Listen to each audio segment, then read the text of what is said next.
Hey YouTube, how's it going? It's Quentin here, and welcome back to tutorial number 2. And in this tutorial, we are finally going to start writing our first web page. So the first thing we have to do is actually save an HTML file. So I'm going to go ahead and click save, and I've already got a specific place on my computer where I want to save mine, but you guys can save yours wherever you want. Okay, so just to keep everything tidy, I've got an HTML5 tutorials folder, and I'm going to save tutorial 1 in there.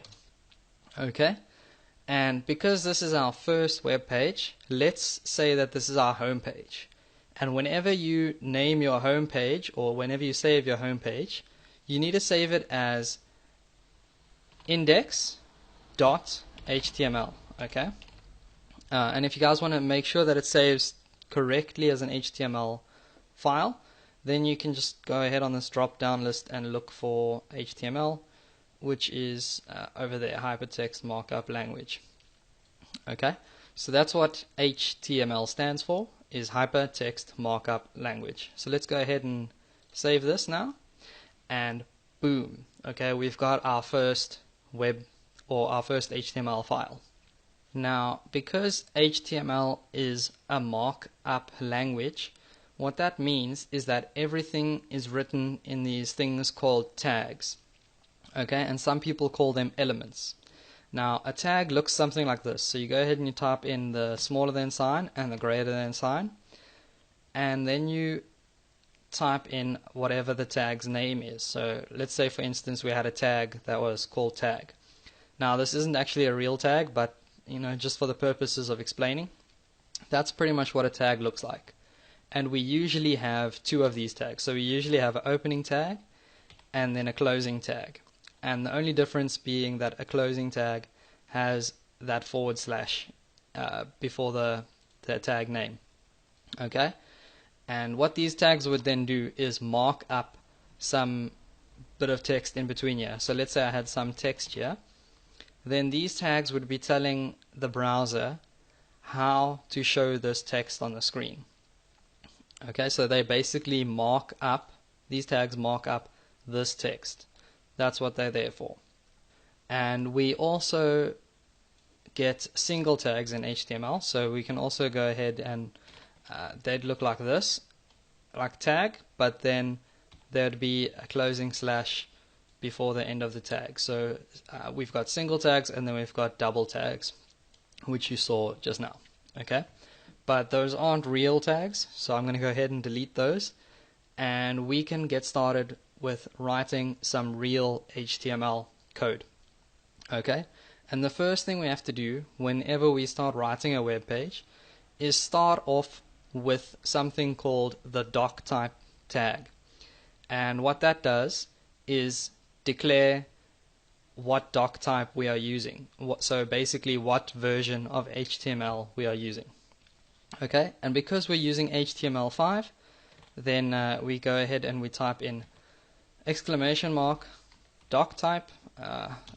I always put mine as all uppercase, but I think it works fine as lowercase as well. And then I go ahead and I type in the word HTML. Okay.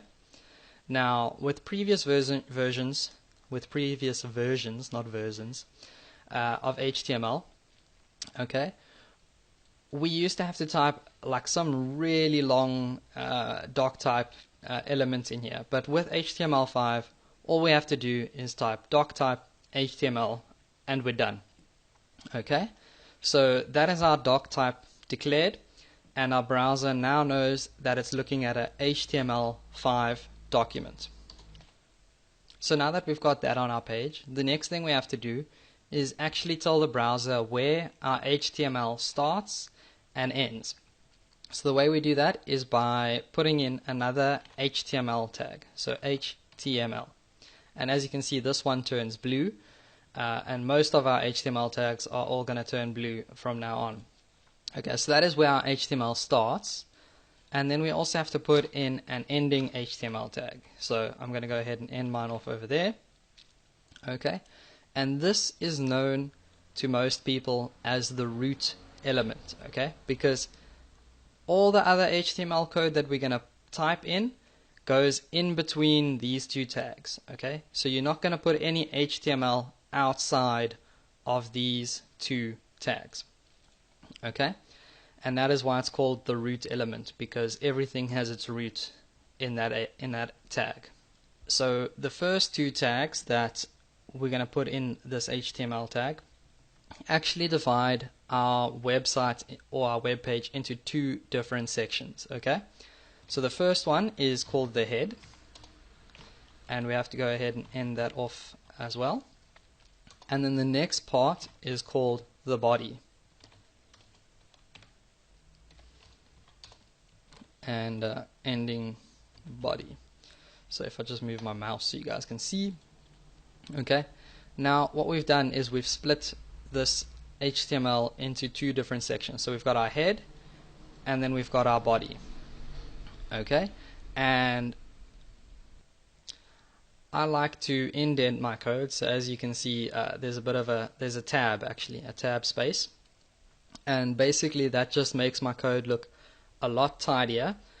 It'll also work if you have everything pushed up against the side as well.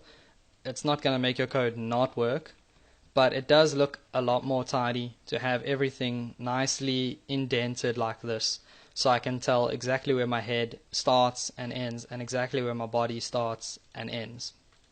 Okay, so now we've divided our web page into two different sections, but we've done that for a reason, because inside the head, okay, this is where all of our background information for the website is going to go.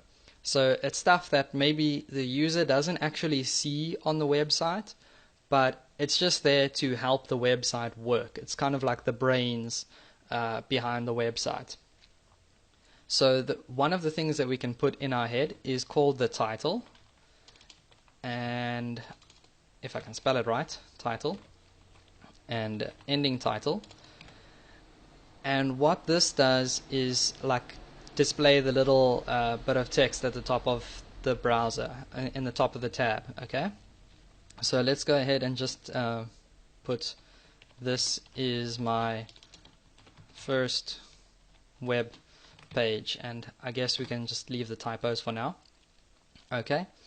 And the body, that is where all of the stuff that the user is going to see has to go, okay? So basically, if I just go ahead and I type in some text, or actually let's type in this, let's just type I'm in the body. So I'm in the body, okay? And if we save this now and we run this in Firefox, what we've done is we've just created our first web page.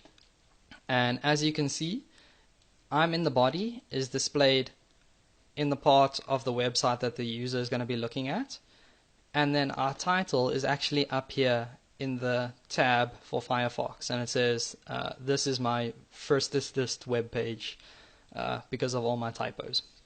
So that's pretty much how all of that works.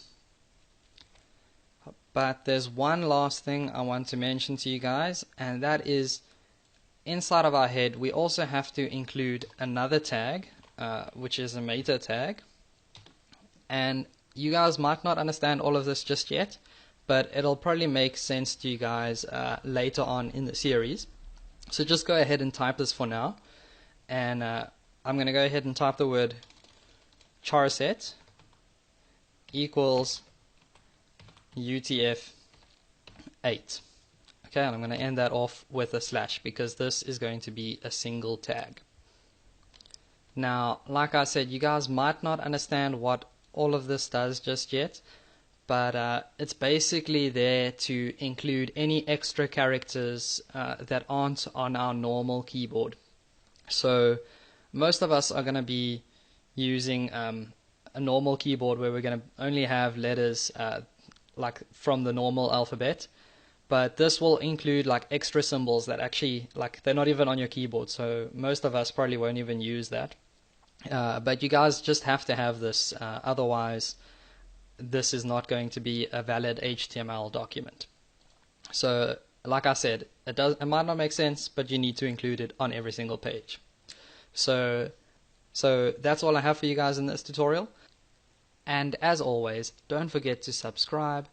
Please feel free to leave a comment, give the video a thumbs up, or share the video. It's really going to help my channel grow. So thank you very much, and I'll see you guys next time.